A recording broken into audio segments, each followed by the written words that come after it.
Hi everyone, here we are, day 10 of 12 days of Pilates, nearly there. So hopefully you've been watching them from day one, and so you've been doing that, so you've been picking up little bits of information on each of the movements as we've gone along. So we're going to get straight on with it, starting with our prep and warm up. So just starting with the feet hip distance, find the balance through the center of the feet and just think about how you can elevate. So that feeling of spreading out the toes, that feeling of slightly lifting the pubic bone to elongate that low back, opening up through the front of the hips. Now just make sure you've not locked out those knees. Chest and upper back are open, chin is slightly drawn in. And we simply move the weight forward to the front of the foot, feel how those abdominals immediately start to kick in, and then bring it back to center and then back again. So we want to take ourselves off balance. So that's all we're doing, just moving it forward, not so far that you have to lift the heels, and then not so far that you fall over. And keep that chin drawn in. So just do this a few more times. I want you to think how you can engage the breathing as you naturally engage through those abdominals, and perhaps that corresponding lift of pelvic floor. So remember, our breath is in through the nose, out through the nose or the mouth, expanding into the fullness of the rib cage. And noticing that as we naturally engage through those abdominals, it doesn't affect the breath at all.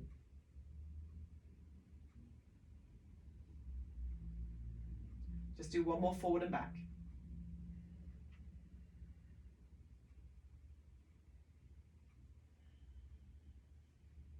And then bring it back to center. So directly above the insteps without rolling onto the outsteps, the chin is still drawn in. We're still pressing down to elevate as we move into our side bends. No rotation at all on this, just easing those fingers down the side edge of the body towards the knee. Once you have a tension in the neck, remember you can, if you need to, turn your head. So if you have any neck issues, keep the chin slightly drawn in. You can look down over the shoulder, following those fingers down. And then bring the head back to center, and you can look down. That might give you a little stretch in the neck as well. If you want to add a little bit more weight on, you could take one hand just behind the head without pressing the head forward, and maybe do a few of these just on one side. So you get a little bit of repetition fatigue as well. But of course, we keep that weight firmly down through those feet evenly. We're not shifting the weight from side to side. And we're looking to really open up. So it's more about the lifting, opening side than it is about the sliding, shortening side. And then bring it back to center. So from here, straight into your foot pedals. So softening one knee, lifting opposite arm, dropping the shoulder down, ribs stay drawn in, and we switch. So a little alternative for this, I quite like this alternative, is to just eliminate the rise and the fall. So we're keeping those hips still, working only through the movement of those lower joints. And then if you wanted to, you can add that lift as well. So we just pump a little bit more action into the calves. Keeping those hips from swaying too heavily from side to side, abdominals still drawn in, and then bring it all the way back down. And from here, moving into our balance. So we bring the entire weight forward from that upright position, entire weight forward, arms float, heels lift, ankles stay equal on the inner and outer aspects. Come back down, rest to the center of the feet, turn the palms back, really press the arms down, turn the head, ribs drawn in, squeeze back, retract those shoulders. So of course the trick with balance is to recover your balance. And if you find, as I've said before, that you're just rolling up onto your little toes, you're probably coming too high. Notice again that the chin is still drawn in. It's almost like somebody's got hold of your ponytail, very slightly pulling the head back to keep the ears above the shoulders. The shoulders, of course, down away from the ears. And bringing it back to center this time.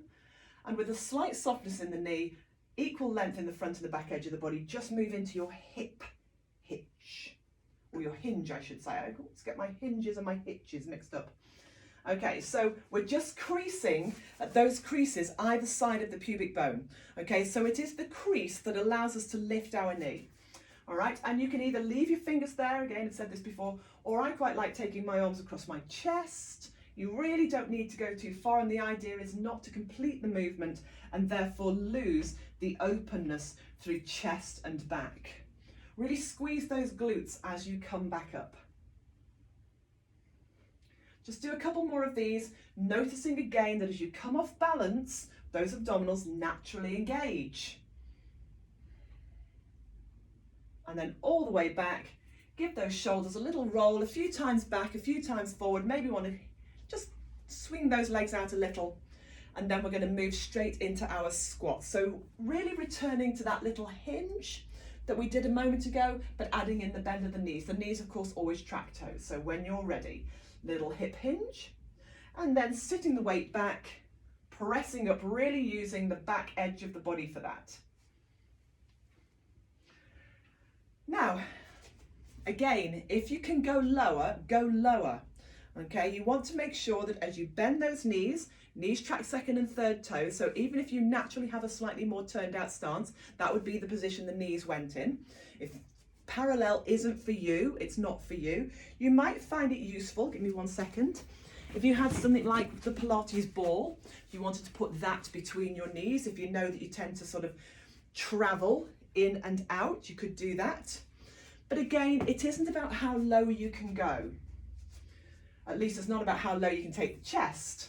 Okay, you want to be able to keep that long line, keep that length in the back of the neck so we're not looking forward, and then really squeeze it back up again. Let's do that a few more times.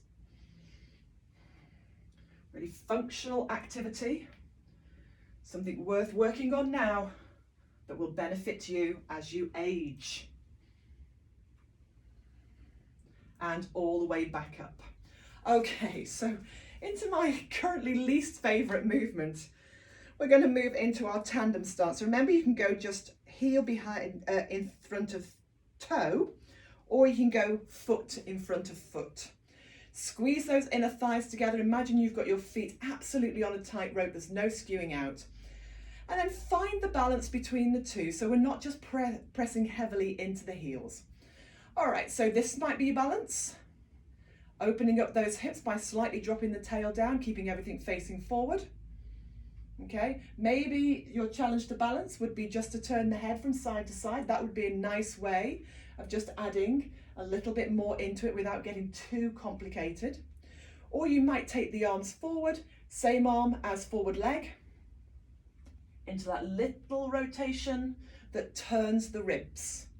And of course, that also turns the head. If you feel yourself beginning to drift back into that back foot only, just transfer a little bit more weight center. Let's do one more of whatever it is you're doing. And then bring it back to center. Good, release, shake it out. Change sides. I was remarkably not wobbly on that, so maybe I've turned a corner on this one. Used to be okay at it, then went terrible, and hopefully today I'm back to normal. So again, really focus in. So in and up. So we lift up through the inner thighs. We've got that back heel down, although you may feel a little bit of a stretch there. And just bringing the chest up again, opening those hips. You'll feel those glutes wrapping around. You'll feel those inner thighs engaging, and you should very definitely feel this wobbling through the feet. It was all going so well through the feet, as well as our body recognizes that we're precarious in our balance. So remember, you might just turn the head, so maybe that's for you, or maybe you want to add the rotation of the rib and the movement of the arm as well. But again, keep those feet firmly down, evenly placed. And I know we've also done a more dynamic sweeping action as well, so you can choose any of these. The trick is the balance, and the idea is to challenge the balance. So whatever challenges you from day to day, it won't necessarily be the same thing every day. and then bring it back to center and release. Oh, that wasn't too bad. I didn't want to over egg me custard by doing too many. All right, so bring yourselves down carefully onto the floor. Remember, if you feel you need a little something behind the head because of the position of your head, then please do that. But lying yourself down, we're doing backstroke. So, we have the feet, the knees, hip distance, the shoulders are nice and wide, the arms rest on the floor at the side of the body. You might want just to rock the pelvis a little bit, but we essentially want to return to the point where we feel like we're pressing the pubic bone forward, opening these spaces between ribs and hips and between breastbone and pubic bone. And that will allow us day to day, and again this changes daily, just day to day, this easy curve to the low back. So really want to feel the connection to the ground through the back of the head, across the shoulders, through the back of the ribs and into the back of the pelvis. I talk about rooting into the back of the pelvis, so really feeling like you're being held evenly, securely into the back of the pelvis. And from here, softening those ribs. Remember, those ribs are moving with the breath, but we don't want to flip them up because that will pull the low back. Keeping that slight corset if you haven't already established that natural sensation as you press the pubic bone forward. And then from here, moving into our backstroke, taking the arm back in line with the eye, taking the foot forward parallel to the floor, but we don't need to put hand or foot down. So I breathe out as I extend away, breathe in as I return. If I were to place a spirit level from hip bone to hip bone, would my bubble be right in the very center of that spirit level? I'd like to think so. Now, don't worry about how far the arm goes back. If you have any shoulder restrictions, you may find your arm only goes a certain distance. It doesn't matter. But it is about keeping those ribs soft and not pulling the ribs away from the hips as we take the arm back. It's about keeping the pelvis still and not pulling the hip bone away from the ribs as we extend the leg forward. Those of you that like to add a little bit more weight could add both arms into the mix as you extend the leg forward. And some of you might want to flex the foot and push out through the heel, really opening up the length in the back edge of the body as you do this. So again, lots of little modifications, but whatever it is you add on, remember that the bulk of the movement, the real emphasis of the movement is the stillness of the torso. We use the limbs to challenge that stillness. Bring it back to center this time, let the arms rest. Maintain that length through the front edge of the body, that slight corset sensation that draws those hip bones a little closer together. And go straight into your knee float. So remember, we bring knee directly above hip, creating this 90-degree angle thigh to torso, and then we place the foot back down into the warm bit. The shoulders stay relaxed. Take care that we aren't using the upper body in order to stabilize. So we're not gripping. You don't find yourself all tight around the base of the skull and around the jaw and the shoulders. So again, this time, if we weren't careful, the emphasis would be, as we brought the knee up, to flatten the back. So as you bring your knee up, create that sensation of still pressing the pubic bone forward. So this is where we can work with this sensation of opposition, that the pubic bone presses forward as the limb pulls up, almost in. Notice the weight in the foot as it comes from the floor and just as it touches back down again. It's a movement I've done for 30 years in my Pilates practice, and honestly, I still feel it. I still notice it. For those of you that are comfortable and capable, I want you to perhaps consider the next level, which would be to float the knee above the hip. Pause there, don't rush anything. Know exactly how you connect to the ground, through the shoulders, through the back of the head, through the back of the pelvis, root, and then press down through the back of the pelvis in order to stabilize, to lift the second leg alongside. We've still got that feeling of distance at the front edge of the body. And then place the first foot back down, and then the second. I like to change the lead leg each time. So I'm going to lift my left leg this time. I'm going to be prepared, completely prepared for the extra weight so that I'm not pulled forward as my second leg, my right leg, floats smoothly off the floor. I can really feel that working now through my deeper layer of the abdominals. And it wraps around my waist. I can feel it into my back muscles. I'm trying very hard not to get my shoulders involved, because it would be very easy to brace slightly through the shoulders. If you find yourself bracing through the shoulders, you do any of these things, perhaps consider taking the arms a little bit further apart, rolling the shoulders back and down, and just dropping a little bit more width across the chest. You might find that that helps as well.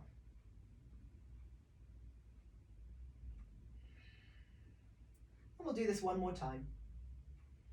So again, it's about the stillness, not about the movement.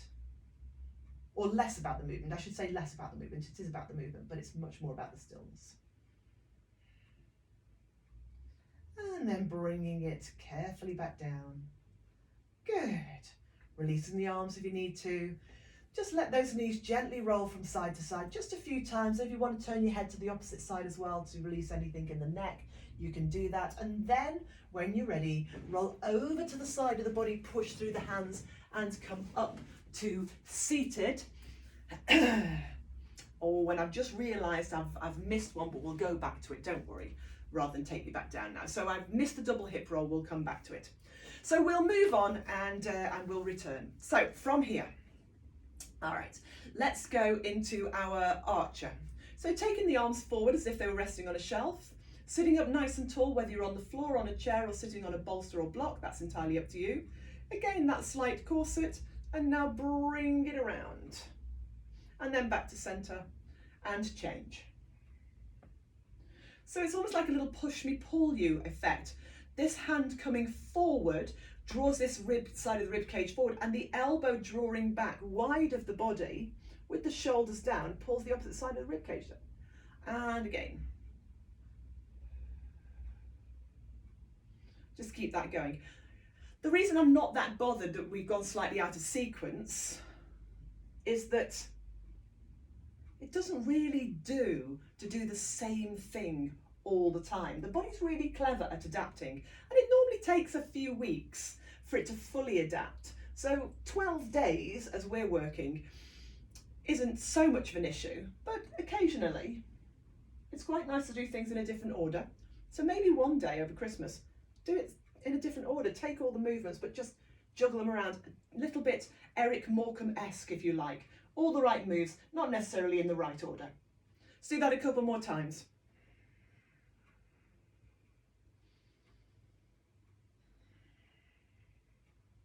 And then bring it back to center, release, give those shoulders a little shrug, and then prepare yourself for our seated roll down. Okay, so our roll down. Whether you choose to have your legs straight or bent is entirely up to you. All right, I'm going to just move forward a little bit, although I fear I'm going to disappear out of the shot anyway at some point. So you're going to sit up nice and tall, legs straight or bent. Really get that lift up out of the spine if you can. Take the arms forward, draw the chin in. Lightly engage pelvic floor and those abdominals. And then, as if somebody were pulling away on the back of your t-shirt, on your waistband, but at the same time pulling forward on your fingers, creating that curve. Now keep the curve, come forward, and then restack the spine, bone by bone, base of the spine all the way up. Chin is still drawn in, crown of the head reaches. And again. So you want to feel that opening across the upper back as your shoulder blades seem to slide a little bit more to the side of the body. And you're going to feel yourself opening up into this lower back area as well. But it is important that you restack. It's that restacking that's really important. So the shoulder blades widen and slide just a little bit more to the side as the fingers are drawn forward. The chin softens in rather than being pushed forward. And we press away into that low back. Now, if that works for you, just carry on doing that. Don't change anything. Otherwise, if it works for you to go a little bit further, then it's exactly the same principle. It's just that we continue to move, even as if we're trying to press those fingers further forward. And then when you know you might lose control, then you come back, restack, and you do it again. So little bit by little bit, you work on increasing that range of movement if it's available to you. It's not available for everybody, so don't make that the be all and end all. And then for some of you, and this is where I might disappear out of shot. Okay, for some of you, you might be able to roll smoothly all the way down. Let the shoulders widen, let the head rest, take the arms up to the ceiling. Think about what we did in backstroke by softening those ribs as we take the arms away. Our spine is neutral, reaching those arms into length. Bring the arms back up again. If it works for you, follow the fingers, lengthen the back of the neck by nudging the chin down, roll to the tips of the shoulder blades, pull the pubic bone slightly towards you, curling through and coming all the way back up at the end of the movement. So if you can return as smooth as you roll down, then great. If you can't, okay, you can do all the rest of the movement. It's absolutely fine. So you can take the arms back and soften those ribs. You can take yourself forward, and without force or bouncing, you can go just as far as you feel you can. And then roll over onto the side. Ooh, I'm going to fall off my bench. You wouldn't fall off the floor, and then come back up again. And just do that one more time. So whichever variation, you went very northern there, any variation that you're doing, whether it's a small curve, a slightly deeper curve, all the way down with help to come back up again, or all the way down and all the way up. There is a little portion of this movement that will suit most, not necessarily all people. Okay? So once you've done that last one, let's pop in that double hip roll that I forgot about. So take yourself, if necessary, using the hands for support, all the way down to the floor. Okay? Because we're here, so we'll do that hip roll. Now remember, it's both feet in one shoe, it's both legs in one trouser leg. Arms can either cross over the chest or go wide. It's entirely up to you. We are again long through the front edge of the body, and as I roll both knees over to the right, I'm lifting through my left hip. My left leg is completely stacked on top of my right. I'm only resting on the outside edge of my right foot. And then I'm really going to engage these muscles in the side of the body that wrap around to bring it back to center. So it's not my lower leg that's pushing my top leg. It's the muscles in the top side of the body that are contracting to pull everything back again. The head, the shoulders, the ribs all stay at center. So whereas earlier in our archer, we stabilize the lower body in order to move through the thoracic area of the spine, through that mid to upper back area. Now we're stabilizing the mid to upper back area, and we're moving through the lower back. So out of the lowest ribs into the lumbar spine. Not a huge amount of rotation in the lumbar spine, but you will access a little bit of what's there. So again, keeping those knees glued together, keeping those bunions glued to each other, rather than letting the legs slip and slide against each other.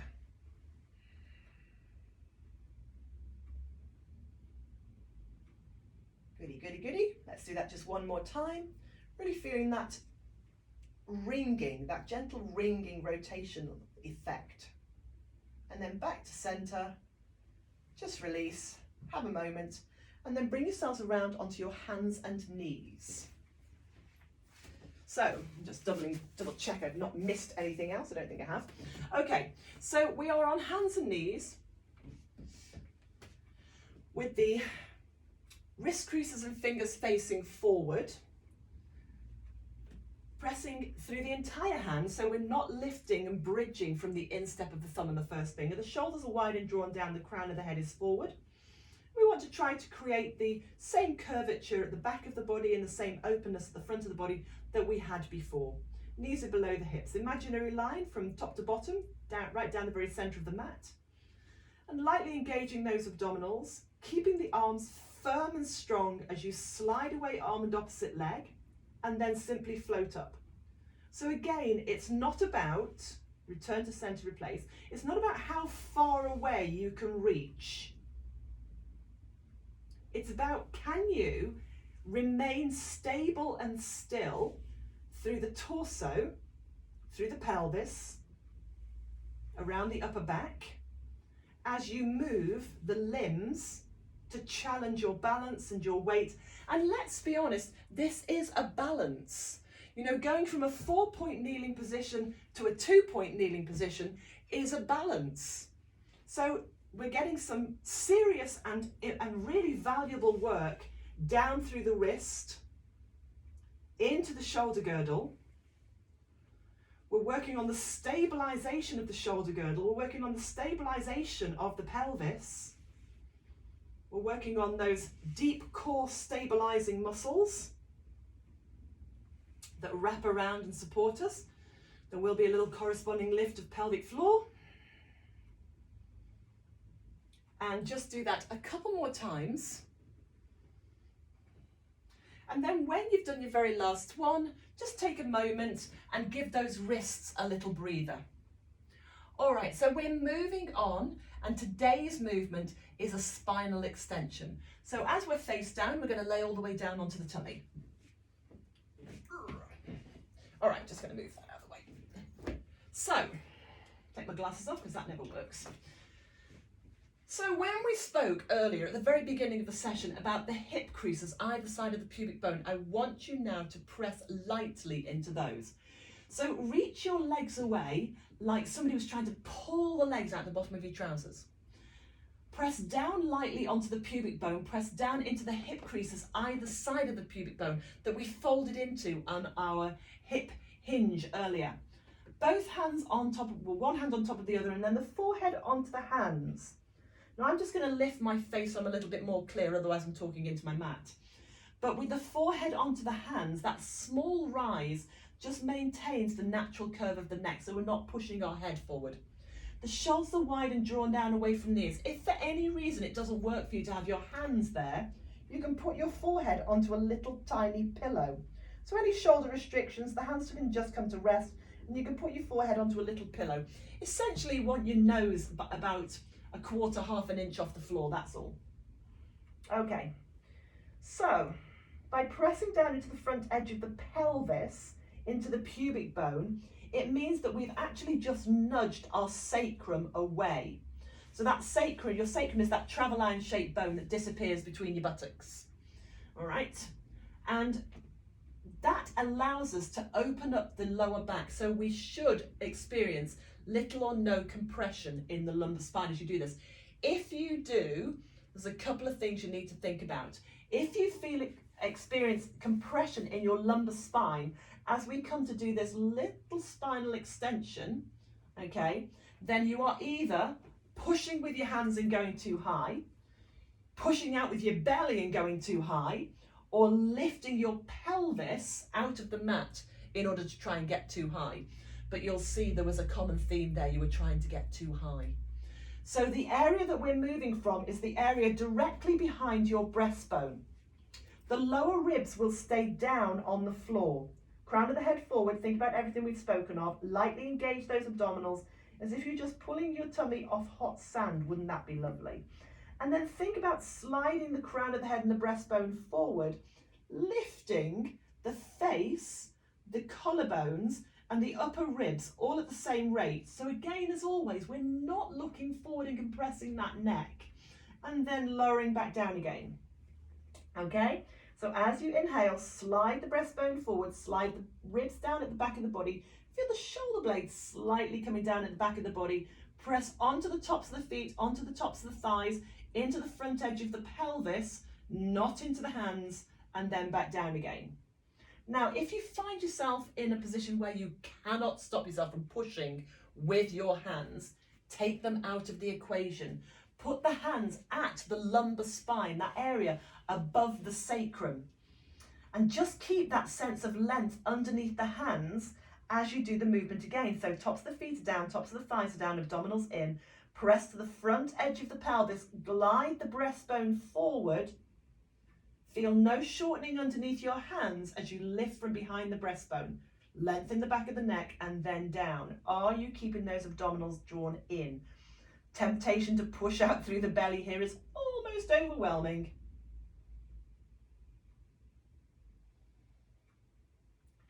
Let's do that a few more times.